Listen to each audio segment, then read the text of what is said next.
আমাদেরকে বোকা পেয়েছিস? মানে তুই বলতে চাইছিস তুই আমাদেরকে যা বলবি আমরা সেটাই বিশ্বাস করবো? মানে তোর মালিক এই টাকাটা দিয়েছে আমাকে দেওয়ার জন্য। আরে সত্যি করে বল না যে তুই টাকাটা চুরি করেছিস, আফসোস হয়েছে তাই টাকাটা ফেরত দিতে এসেছিস। কি বলতে চাইছেন আপনি? শাট আপ, আমি তোর আর একটা কথাও শুনতে চাই না, তুই এখন এখান থেকে বেরো।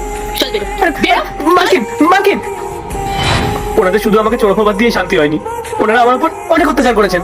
গলার ধাক্কা দিয়ে আমাকে বাড়ি থেকে বার করে দিয়েছিলেন। সেই সময় আমি সিঁড়ি থেকে পড়ে গিয়ে আমার পাটা ভেঙে ফেলি, আর আমি পঙ্গু হয়ে যাই। তারপর থেকে আমি আর কোনো শক্ত কাজ করতে পারি না বাবু। শেষমেশ আমাকে রাস্তায় বসতে হলো, আর এভাবেই আমার দিন কেটে যাচ্ছে। দিদি এবার কি হবে? গোপাল তো মনে হয় সব সত্যি কথা বলে দিচ্ছে। জামাইবাবু যদি জানতে পারে না যে আমরা ওকে ফাঁসিয়েছি, তাহলে তো আর রক্ষে নেই। শোন, ওনার সামনে যাওয়ার আগে আমরা এখান থেকে পালাই। চল। এবার আমি কার কাছে যাব, কোথায় বিচার চাইবো বলুন? গোপাল, তোর সাথে এত বড় অন্যায় হয়েছে আর তুই আমাকে একটা বারও জানালি না? আমি বাড়ির লোকের কথা অন্ধের মতন বিশ্বাস করে তোকে অপরাধী ভেবেছিলাম। আমি তো এটাই বিশ্বাস করে নিয়েছিলাম যে সত্যিই তুই 1,00,000 টাকা চুরি করেছিস। না না বাবু, আপনি আমাকে বিশ্বাস করুন, আমি চুরি করিনি। আমি আপনাকে এই কথাটা বলার জন্য আপনার অফিসে পর্যন্ত যাওয়ার চেষ্টা করেছিলাম, কিন্তু ম্যাডামের লোকেরা আমাকে ওখান থেকে তাড়িয়ে দিয়েছে। তারপর আমি ভাবলাম আপনি হয়তো আমাকে আর বিশ্বাস করবেন না, তাই আমি আর কোনোদিনও সামনে আসিনি। বুঝেছি। পূজা, তুমি শুনলে তো? পূজা, স্নেহা কোথায় গেল? বুঝেছি, সত্যিটা সামনে আসতেই চোরের মতন পালিয়েছে। নিজের অপরাধ ঢাকতে একটা নিরপরাধ মানুষের জীবন নষ্ট করে দিল। ওদের ব্যবস্থা আমি বাড়িতে গিয়ে করছি।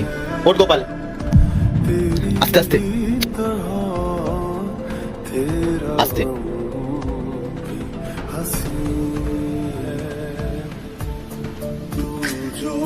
স্নেহা, এই গোপালটা কোথা থেকে আসলো বলতো? ও তোকে সবটা জানিয়ে দিল, এবার আমরা কি করব?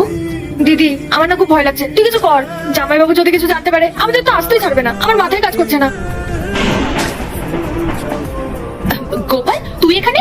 তুই এতদিন কোথায় ছিলিস? তুই জানিস আমরা তোকে কত খুঁজেছি, কিন্তু তোর এরকম দশা কি করে হলো? চুপ করুন ম্যাডাম, আর কত নাটক করবেন? আপনাদেরকে একটু ভগবানকে ভয় লাগে না? আপনারা আমাকে চোর সাজিয়ে বাড়ি থেকে ঘাট ধাক্কা দিয়ে বার করে দিলেন, আর এখন বড় বড় কথা বলছেন। গোপাল, তুই সব কি কথা বলছিস? আমরা সত্যি তোকে অনেক খুঁজেছি। হ্যাঁ দিদি তো ঠিকই বলছে। ব্যাস, অনেক হয়েছে তোমাদের ড্রামা। আর একটাও মিথ্যে কথা বলবে না। গোপাল আমাকে সব বলেছে, আর আমি ওকে 100 বার বিশ্বাস করি। আসলে ভুলটা আমারই ছিল। তোমাদের মতন নিচু মানসিকতা মানুষদের কথা আমি কান দিয়ে আমি গোপালের মতন ছেলেকে ভুল বুঝেছি। তোমাদের লজ্জা করে না? ও তোমাদের উপর নজরদারি রাখতো বলে তোমরা ওর জীবনটা এইভাবে ছাড়খাড় করে দিলে। ওর দিকে দেখো একবার। তোমাদের ওকে ভালো লাগতো না কাজ থেকে বের করে দিতে, কিন্তু কি করলে তোমরা? ওকে চোর অপবাদ দিয়ে বাড়ি থেকে তাড়িয়ে দিলে, আর ওকে এইভাবে পঙ্গু করে দিলে। ওর এই অবস্থার জন্য শুধুমাত্র তোমরা দায়ী। ওর পেটে অন্ন জুট ছিল না, শুধুমাত্র তোমাদের কারণে। পার্ট 2 দেখতে সাবস্ক্রাইব করো ভেলকু 78M।